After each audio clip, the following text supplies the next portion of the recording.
Severné more je známe svojimi divokými vlnami a chladom, ktorý preniká až pod kožu. Hneď ako sa zotmelo, Milan vyrazil na palubu. Každý jeho krok sa ozýval tichým odrazom od kovu a vln, ktoré sa neúprosne rozbíjali o bok lode.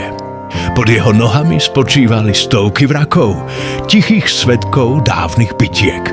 V roku 1916 sa tu odohrala najväčšia námorná bitka prvej svetovej vojny. More si stále zachováva svoju moc a tajomstvo. Ako Milan sledoval temné vlny, premýšľal o ľuďoch, ktorí sú tu dnes.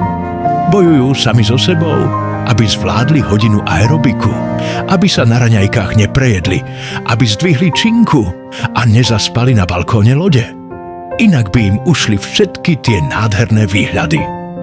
Bojujú so svojím vlastným sebavedomím. Čo povedia ľudia na môj outfit? Plavba je ešte dlhá.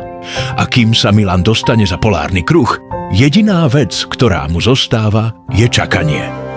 Dýcha ľadový vzduch, cíti energiu vln, ktoré sa striedajú s náhlymi zábleskami slnka. Severné more je nevyspytateľné, ako všetky boje a zápasy, ktoré vedieme v našich životoch. Nakoniec si Milan líha do postele, necháva za sebou hukot mora a temnotu noci, lebo zajtra ho čaká ďalší deň na Queen Anne.